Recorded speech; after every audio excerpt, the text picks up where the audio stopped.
Welcome back to the class, everyone. In Star Wars Galaxy of Heroes, it is typically true that it is cheaper to farm a new ship or a new character after waiting a certain amount of time, either because the character ship just becomes more accessible in other areas, or because you've been farming it for 6 months and now all of a sudden you kind of have it after putting in resources slowly over again those 6 months. The one exception to all this are galactic chases, and we've got one coming our way. So as previously mentioned, here is the new up-and-coming Galactic Chase. This is the official artwork we're dealing with right now. We're going to get something better later on that was not made by Tusken Meathead in paint. But anyways, this is the new ship we're getting for the Resistance faction. We are not going to spend a lot of time on the kit and what we think it's going to do from a speculation standpoint. Rather, we're going to talk about how we want to farm the ship, both as far as refreshes go during the event, as well as what it looks like from a hoarding perspective. So overall, ship's here, looks good. It's going to make the Radis better. Whether it still remains a cleanup fleet or if it's actually going to punch up and beat something bigger, we're not really going to speculate on it. What we do want to comment on is the fact that the Galactic Chase is starting Friday. That is really all the concrete information we have to deal with right now. We do have a hint that it is going to be from Fleet Energy. And this is really what we're going off of here. If you don't trust this, you don't like this, you don't think this is good enough confirmation, don't hoard. If you do, hoard at your own risk, and that's kind of what I'm going to be doing as well. Where Meathead is saying my energy is fleeting, it's here, then it's gone. So not really a real confirmation, but at least enough for me to go off of for hoarding over the next 2 or 3 days. So now getting to the actual hoard, we know it's going to be Fleet Energy, or we assume it's going to be Fleet Energy. We know it's going to be starting on Friday. And then in addition to that, I do have it worked out for how many days it's going to be. We don't know how many days it's going to be, but we do have a good idea of what we would actually need to spend to be able to reach different star thresholds. So without further ado, let's do one really quick refresher on what hoarding is. Hoarding is when you have this energy hit the max amount that it can hit, which is 144. You can see that right here on the slash. You can actually buy crystal refreshes to get above that threshold, spending the 50s here, and it'll let you go all the way up to about 1,000. You can cheat the system just a little bit by using the by the time you spend the last energy refresh, if you have it at 999.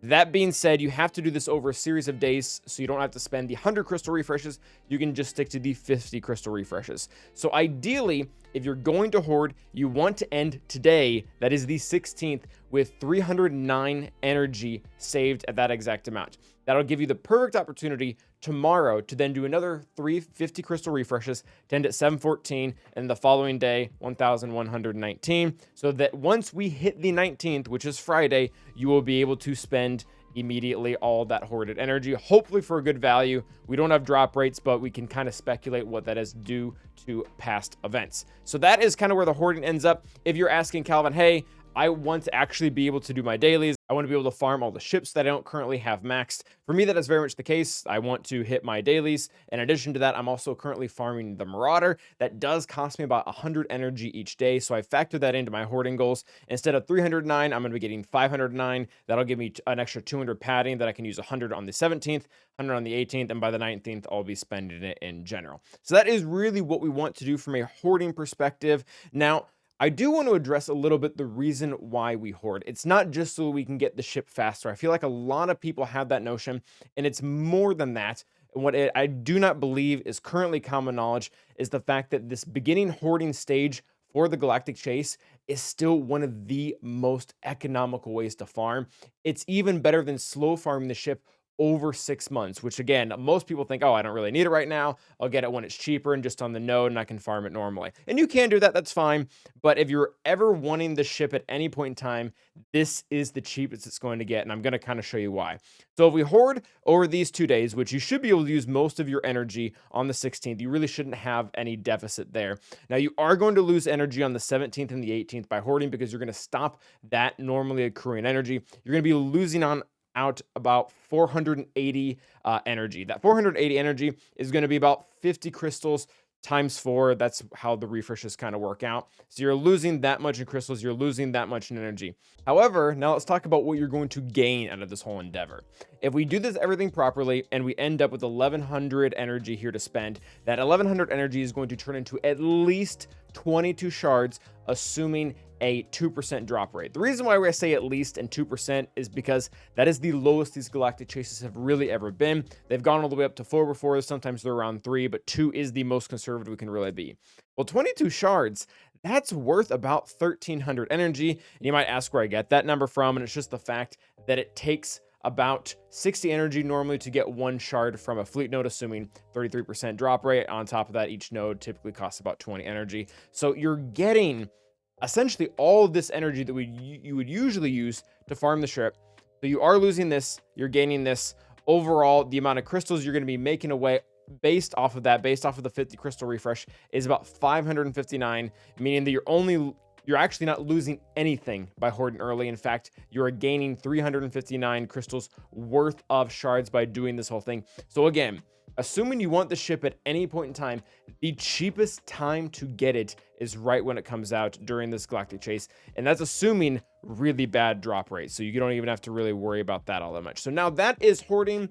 That's what we're doing. That's why we're doing it. Now, I do want to talk a little bit about refreshes when it comes to when the event actually hits. And this is going to vary highly by the amount of days the event is actually going to last. Again, we don't have official confirmation for that, but I have drawn up all these numbers for these kind of 12 different scenarios here.